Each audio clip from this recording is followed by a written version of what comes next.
ಮುಗ್ಧ ರೈತರು ಹಾಗೂ ಮತದಾರರ ಪರೀಕ್ಷೆ ಬೇಡ, ಮೋದಿ ಸರ್ವಾಧಿಕಾರಿ ಧೋರಣೆ ಕೈಬಿಡಲಿ. ಕೃಷಿ ಕಾಯ್ದೆ ವಿರೋಧಿಸಿ ವಿವಿಧ ರಾಜ್ಯಗಳಿಂದ ಪ್ರತಿಭಟನೆ ನಡೆಸಲು ನವದೆಹಲಿಗೆ ತೆರಳಿರುವ ರೈತರ ಮೇಲೆ ಕೇಂದ್ರ ಸರ್ಕಾರ ದೌರ್ಜನ್ಯ ಎಸಗುತ್ತಿದೆ ಎಂದು ಆರೋಪಿಸಿ ಗುರುವಾರ ನಗರದ ಗಾಂಧಿ ವೃತ್ತದ ಬಳಿ ರಸ್ತೆ ತಡೆ ನಡೆಸಿ ಪ್ರತಿಭಟನೆ ನಡೆಸಿದರು. ಕಾರ್ಪೊರೇಟರ್ ಕಂಪನಿಗಳಿಗೆ ಅನುಕೂಲ ಮಾಡಿಕೊಡುವ ಕೃಷಿ ಕಾಯ್ದೆ ವಿರುದ್ಧ ದೇಶದಾದ್ಯಂತ ವಿರೋಧ ವ್ಯಕ್ತವಾಗುತ್ತಿದೆ. ಅದಕ್ಕೆ ಕೇಂದ್ರ ಸರ್ಕಾರ ಜಗ್ಗದ ಕಾರಣ ಸಹಸ್ರಾರು ಸಂಖ್ಯೆಯ ರೈತರು ನವದೆಹಲಿಯಲ್ಲಿ ಪ್ರತಿಭಟನೆಗೆ ಮುಂದಾಗಿದ್ದಾರೆ. ಆದರೆ ಕೇಂದ್ರ ಸರ್ಕಾರ ಅಮಾಯಕ ರೈತರ ಮೇಲೆ ಲಾಠಿ ಪ್ರಹಾರ, ಜಲಫಿರಂಗಿ, ಶಸ್ತ್ರವಾಯು ಸಿಡಿಸಿ ದೌರ್ಜನ್ಯ ಎಸಗಿದೆ. ಅವರಿಗೆ ದೆಹಲಿಯೊಳಗೆ ತೆರಳಲು ಬಿಡಲಿಲ್ಲ.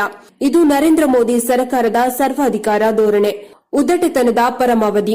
ಅದಕ್ಕೆ ಭವಿಷ್ಯದಲ್ಲಿ ತಕ್ಕ ಬೆಲೆ ತೆರಬೇಕಾಗುತ್ತದೆ. ಮುಗ್ಧ ಮತದಾರರ ಹಾಗೂ ರೈತರ ಪರೀಕ್ಷೆ ಮಾಡಬೇಡಿ ಎಂದು ಕೇಂದ್ರ ಸರ್ಕಾರದ ವಿರುದ್ಧ ರೈತ ಸಂಘದ ಜಿಲ್ಲಾಧ್ಯಕ್ಷ ಬಸಂತ ಕಂಬಾಳೆ ಎಚ್ಚರಿಕೆ ನೀಡಿದರು.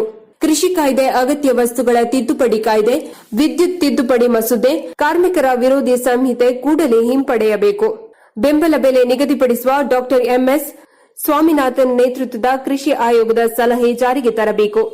ಕೋವಿಡ್ ಲಾಕ್ಡೌನ್ನಿಂದ ತೀವ್ರ ಸಂಕಷ್ಟಕ್ಕೊಳಗಾದ ಬಡತನ ರೇಖೆಗಿಂತ ಕೆಳಗಿರುವ ಎಲ್ಲ ಕುಟುಂಬಗಳಿಗೆ ಆರ್ಥಿಕ ನೆರವು ನೀಡಬೇಕೆಂದು ಒತ್ತಾಯಿಸಿದರು.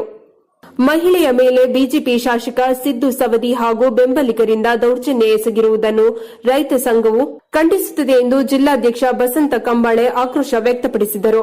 ಕೆಟ್ಟ ಸಂಸ್ಕೃತಿಯಿಂದ, ದುಡ್ಡಿನ ಅಮಲಿನಿಂದ ಏನೆಲ್ಲ ಮಾಡಬೇಕೆಂಬ ಹಂಬನೀತಿ ರಾಜಕಾರಣಗಳು ತಮ್ಮ ನಡೆಯನ್ನು ತಿದ್ದಿಕೊಳ್ಳಬೇಕು. ಇಲ್ಲವಾದಲ್ಲಿ ಮುಂದಿನ ದಿನಗಳಲ್ಲಿ ಜನರೇ ತಿದ್ದುವರಂತೆ. ಇದಿಷ್ಟು ಈ ಕ್ಷಣದ ವಿಶೇಷ. ಮತ್ತಷ್ಟು ಸುದ್ದಿಗಾಗಿ ನೋಡ್ತಾ ಇರಿ ಎಂಆರ್ ನ್ಯೂಸ್. ನಾವು ನಡೆದಿದ್ದೇ ನುಡಿಯುವವರು.